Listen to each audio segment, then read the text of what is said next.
అదేవిధంగా కీలకమైన ఆర్థిక శాఖను నిర్మలా సీతారామన్, సుబ్రహ్మణ్యం జయశంకర్కు విదేశీ వ్యవహారాలు, మనోహర్ లాల్ ఖట్టర్ విద్యుత్ గృహ నిర్మాణ శాఖ, హెచ్డి కుమారస్వామి భారీ పరిశ్రమలు, ఉక్కు, అదేవిధంగా Piyush Ved Prakash Goyal commerce and industries, Dharmendra ప్రధాన్కు విద్యాశాఖ, సర్బానంద్ సోనోవాల్కు షిప్పింగ్ పోర్టులు, అశ్విని వైష్ణవ్కు రైల్వే సమాచార శాఖ, జ్యోతిరాదిత్య సింధియాకు టెలికాం, గజేంద్ర సింగ్ షెకావత్కు పర్యాటక సాంస్కృతిక శాఖ, కిరణ్ రిజిజుకు పార్లమెంటరీ వ్యవహారాలు, హర్దీప్ సింగ్ పురీకు పెట్రోలియం శాఖ, చిరాగ్ పాస్వాన్కు క్రీడా శాఖ, యువజన వ్యవహారాలు, అదేవిధంగా సిఆర్ పాటిల్కు జలశక్తి శాఖలను కేటాయించారు. ఇక ప్రధాని మోదీతో పాటు ఆదివారం 71 మంది మంత్రులు ప్రమాణ స్వీకారం చేశారు.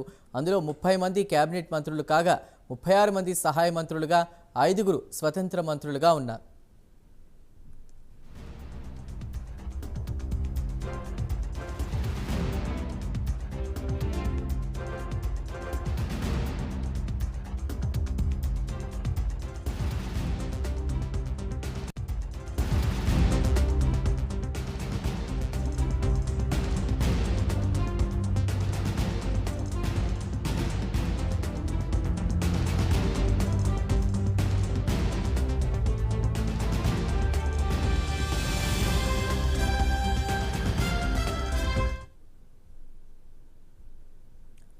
రైట్, ఇక ప్రధాని మోదీ మూడోసారి ప్రధానిగా ప్రమాణ స్వీకారం చేసిన తర్వాత దాదాపు 71 మంది మంత్రులు కూడా ప్రమాణ స్వీకారం చేశారు. అందులో తెలుగు రాష్ట్రాల్లో ముఖ్యంగా ఏపీకి సంబంధించి చూస్తే 3 మంత్రులుగా ప్రమాణ స్వీకారం చేశారు. ప్రస్తుతం మనం పెమ్మసాని చంద్రశేఖర్కి సంబంధించి చూద్దాం. ఆయనకు సంబంధించి కూడా గ్రామీణాభివృద్ధిలో శాఖను కూడా కేటాయించినట్టు తెలుస్తోంది. పూర్తి వివరాలు అందించడానికి మా ప్రతినిధి రవికృష్ణ సిద్ధంగా ఉన్నారు. రవికృష్ణ,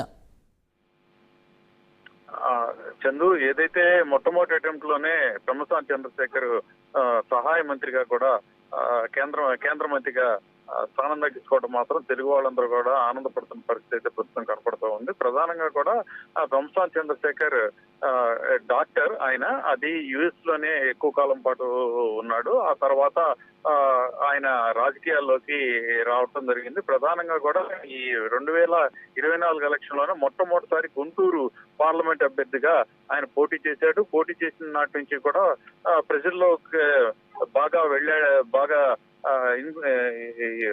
వెళ్ళాడని చెప్పుకోవచ్చు. ప్రధానంగా కూడా ఇక్కడ ఆయన ప్రతి చోట, అంటే గుంటూరు నియోజకవర్గానికి సంబంధించి 7 పార్లమెంట్ 7 నియోజకవర్గాలు ఉంటే ఆ 7 నియోజకవర్గాలకి సంబంధించి ప్రతి ఈ ఓటర్ కూడా తెలిసేంత పరిస్థితి అయితే ఆయన పూర్తిగా కూడా హిట్ అయ్యాడనే చెప్పాల్సిన పరిస్థితి అయితే ఉంటుంది. ఈ నేపథ్యంలోనే ఆయన మంచి మెజార్టీ, అంటే 3,50,000 మెజార్టీతో ఆయన విజయం సాధించాడు. విజయం సాధించిన తర్వాత ఆయనకి కేంద్ర మంత్రిగా వస్తుందని అయితే ఎక్కువ మంది ఊహించలేదు. కానీ అనుకోని విధంగా కూడా, అనూహ్యంగా కూడా ఆయన కేంద్ర మంత్రి పదవి, సహాయ మంత్రి పదవి దక్కింది. ఆయన గ్రామీణాభివృద్ధి శాఖకు సంబంధించి ఆయన సహాయ మంత్రిగా కూడా నిన్నైతే ప్రమాణ స్వీకారం చేశారు. ఇవైతే పోర్ట్ఫోలియో ఆయనకి ఇచ్చినట్టుగా కూడా తెలుస్తుంది. ఆయన గుంటూరు జిల్లాకు సంబంధించి ఇక్కడ ఉన్నటువంటి ఏదైతే బుర్రిపాలెం, తెనాలి నియోజకవర్గంలో ఉన్నటువంటి బుర్రిపాలెం గ్రామంలో ఆయన స్వగ్రామం. అక్కడ నుంచి ఆయన ఒక సామాన్య రైతు కుటుంబంలో పుట్టాడు. ఆ తర్వాత వాళ్ళ ఫాదర్ కూడా నర్సాపేటలో ఒక చిన్న హోటల్ ని రన్ చేసిన పరిస్థితి. ఆ తర్వాత ఆయన చదువులో చాలా బ్రిలియంట్ గా ఉండేవాళ్ళు. అక్కడ ఆయన ఈ ఏదైతే నిజాం కాలేజీ, హైదరాబాద్ నిజాం కాలేజ్ లో మెడిసిన్ కంప్లీట్ చేశాడు. ఆ తర్వాత పై చదువుల కోసం అని చెప్పి యుఎస్ వెళ్ళడం జరిగింది. యుఎస్ వెళ్ళిన తర్వాత అక్కడ ఆయన మెడిసిన్ కి సంబంధించి కొన్ని బుక్స్ రాసినటువంటి నేపథ్యంలో ఆ బుక్స్ చాలా హిట్ అయినటువంటి పరిస్థితి. దాంతో ఒక్కసారిగా కూడా ఆయన కి చాలా పాపులారిటీ వచ్చింది. అదే విధంగా కూడా ఎక్కువగా కూడా ఎర్నింగ్ కూడా వచ్చిన పరిస్థితి. ఆ తర్వాత ఆయన అనేక కంపెనీలు కూడా స్థాపించాడు. దాంతోనే చాలా ఫేమస్ అయ్యాడు. చాలా కాలం నుంచి కూడా ఆయన, అంటే ఒక 15 ఏళ్ల నుంచి కూడా టీడీపీతో ట్రావెల్ అవుతున్న పరిస్థితి.